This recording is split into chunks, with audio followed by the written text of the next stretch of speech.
SCP-439. Object Class: Euclid. Special Containment Procedures: Specimen is to be kept at Armed Research Site 45, Hazardous Life Forms Wing, in a sealed, locked 38L, 10GAL, Type G containment unit with connected oxygen supply. Specimen is to be fed through feeding tube 16A with approved nutritive substance. XF handling is available to Level 2 personnel and higher. TTT. Description: SCP-439 is an insect of unknown origin, somewhat resembling a grayish, semi-translucent Forficula auricularia, common earwig, approximately 2.5 cm in length. Originally located/obtained in mainland China in the province. No other specimen has been found, as of yet. SCP-439 is relatively harmless when encountered on safe terms, aside from the ability to deliver a firm, painful pinch with its abdominal forceps.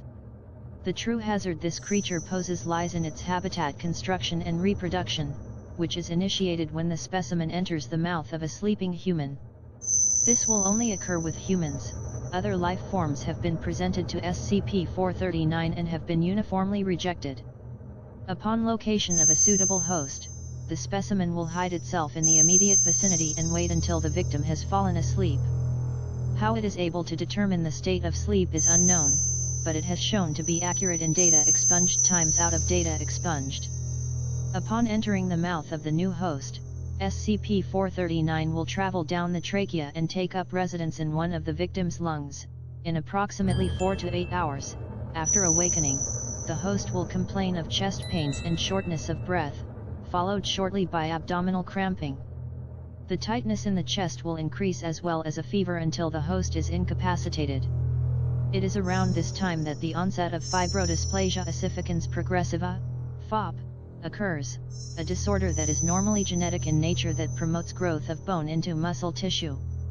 Since the production of new bone growth is so rapid, the procedure is also quite painful for the subject, with new bone spurs occasionally protruding through the flesh. While this is happening, the host will become compelled to seek shelter in a darkened, enclosed space, such as inside household cabinetry, closets, or heating ductwork. Within the first 3 days without treatment, the host will become completely withdrawn and immobile due to the extreme pain of new bone growth coupled with difficulty breathing. At this point, the subject's body will begin the final stage of transformation into a bone hive.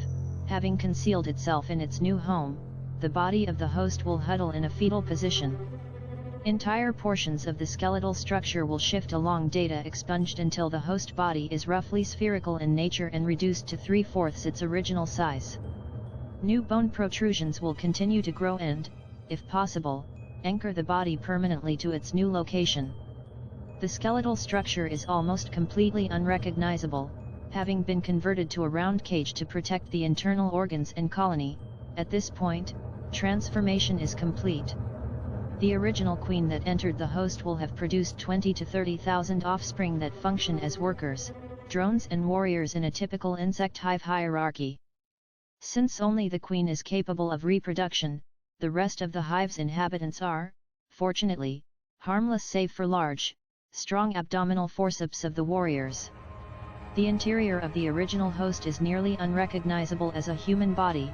Certain organs are removed and used as food, while others are modified by the worker insects to serve as egg incubation chambers. An ingenious method exists of using the host's own digestive system to process pieces of organic materials collected by the warriors into a nutritive slurry that feeds both the colony and sustains the host hive structure. After 4 to 6 months, a new queen will emerge from within the ranks and choose a drone to mate with. At this point, the colony will destroy itself by rupturing data expunged, upon which the majority of the insects die. Workers and drones are unfit to survive outside the host hive, and warriors will abandon the site, wandering away, their tasks complete. No food will be consumed by warriors that isn't nutritive slurry produced by the hive of origin.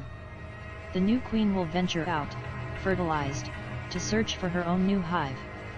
Incredibly, the trauma of evacuation is not what finally causes biological activity to cease in the hive, but starvation. Addendum: in a particularly disturbing development, Dr. performed a range of experiments to determine the extent of damage to the host body after it has finished the transformation into a hive.